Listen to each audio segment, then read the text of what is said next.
Welcome to Leading Questions. I'm Kayla Theeuwen. And I'm Megan Ma, and we're lawyers at WeirFoulds. For those of you who are joining us for the first time, welcome. Leading Questions is a web series where we answer some of your burning questions about law, business development, and professional development. Today, we have a special edition for all you students who are participating in the recruitment process for summer law student positions. With virtual OCIs currently underway and in-firm interviews being held in person for the first time since the pandemic, we thought it might be helpful to answer some of your burning questions about how to prepare for the in-person, in-firm interview process. We've done a bunch of videos like this before about how to interview during the pandemic. They still have lots of very helpful tips, so if you want to check those out, take a look at WeirFoulds' YouTube channel. Today, we're joined by WeirFoulds' Director of Legal Talent, Ellen Dalicandro, and Talia Rotman, an associate in our real estate practice group, who went through the in-firm interview process before the pandemic. Thank you both for joining us today. So we want to focus on preparing for in-person interviews, what to expect during the interviews, and any follow-up after the interviews. So Ellen, to start us off, do you have any tips on how to prepare for the in-person, in-firm process? For sure. So you definitely want to start thinking about in-firms and planning even before the call day. So my first tip would be around scheduling. Not every employer has the same interview schedule. Some interview for 30 minutes, 60 minutes, or even 90 minutes. But don't fret, just do your best to schedule your interviews on call day. And if you run into any issues, just reach out directly to employers and they will do their best to accommodate you. When making your schedule, try not to overbook yourself. Leave enough time to get from one interview location to the next. And if you're able to, try to keep some time open in your schedule for either follow-up interviews that may be scheduled, or even just carve out some time to eat or take a break, as these can be very long days. And my other tip would be around researching. So you've gone through the OCI process, you've met a few people from the firm, and now you may want to do some additional research building on that prep work that you already put in. So try to come up with a couple of names of lawyers who you would like to meet with in case you're asked about that during your interviews, or even practice groups that may interest you. And I'd also encourage you to prepare a list of questions that you'd like to ask. And during the process, this list may grow or change as you meet people and learn more about the firm. All really good tips, Ellen. I think on your last point about preparing questions, it's very important to come up with questions that help you learn things about the firm that you couldn't learn by looking at the website or even talking to some of the students. So really spend some time putting together questions that are going to get you the information that you need to help decide where you think you might want to end up. Moving right along to Talia, is there something that you wish you knew before the interviews that would have helped you during in-firm week? I think there's a couple things that I would have liked to have known. I think firstly, everyone who works down here in the financial district knows the path like the back of their hand, but we don't expect that the students do. So instead of trying to figure it out on your first time downtown and getting lost, we recommend planning your routes in advance, plot all your firms out on a map, and stay above ground.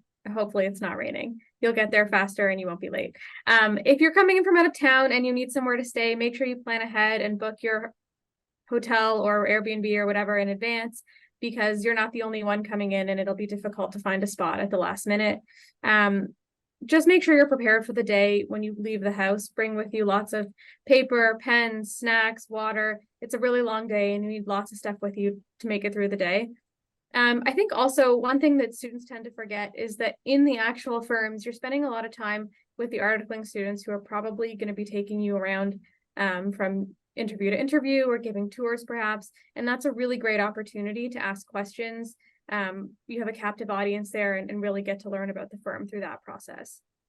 And I would just add to that, Talia, I think it's important when you're interviewing to really think about your entire interaction from the moment you step in that door, from interacting with reception to your interviewers and everywhere in between.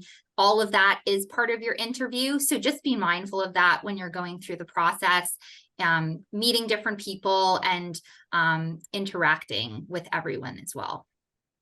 That's definitely true. The receptionists, all the articling students, the lawyers you meet around the firm, it's all part of the process.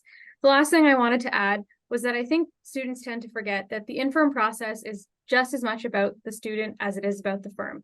You're also going through this process to find the best place for you. And you need to really listen to yourself and ask yourself, is this somewhere that I can grow as a lawyer? Can I picture myself in this environment? Are these the lawyers that I want to become my future colleagues? I think that's really important, and not to lose sight of that when you get wrapped up into the excitement of going through the process. Really listen to yourself, because this is a huge career move for everybody. Thanks so much, Talia. Those are such great points. And you're right. It's just as much an interview process for you, interviewing your different employers as it is them interviewing you and the other candidates. So to finish us off, Ellen, do you have any tips for post-in-firm logistics and any follow-up communications with your interviewers? Sure, I do, Megan, thanks. So first I would say, make sure to send thank you notes reiterating your interest. And in addition to that list of questions that I encourage you to put together, I would also say it might be helpful to make a cheat sheet that you record your interactions with different lawyers and a few notes about what you spoke about generally, so you can remember that. Otherwise, it all starts to blur together. Also, don't forget about the no contact period. And the no contact period is generally that period of time, typically Wednesday from 3 to 5, where employers are not allowed to contact candidates, and candidates should not contact employers. So do avoid sending your thank you emails during that period, and don't expect any responses from the employers during that period. And then I would also say, don't feel pressured to indicate to a firm that it's your first choice. Now, it is helpful to us as the employer to know where we stand with you and your decision-making process, but we will never pressure you into telling us or asking you to use that language with us. At the same time, don't shy away from doing this if an employer is actually your first choice. I just want to emphasize that it's really important that you don't tell more than one firm that they're your first choice. Just going back before we wrap, Ellen, to the first point that you made about the thank you notes. As someone who's now on this side of the interview table, we are all sort of recipients of lots of thank you notes. And Ellen's point about jotting down a more specific note about your interview, I think, is really, really important. You don't just want to send a generic thank you note. And this is the advice I think that we give to students as they're going through the OCI process as well. The more sincere and genuine you can make your thank you note, the more of an impact that you will leave on your interviewer. And I think that will just do a really good job at conveying your genuine interest in the firm. So something that's very important to remember. And I know it's such a whirlwind and there's so much going on, but I think it will really serve you well to do that in the long run.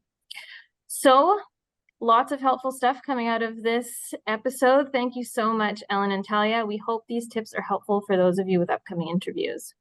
And if you have questions or topics that you'd like us to address in future episodes, please email us at leadingquestions@weirfolds.com. All the best in the interview process, and see you next time.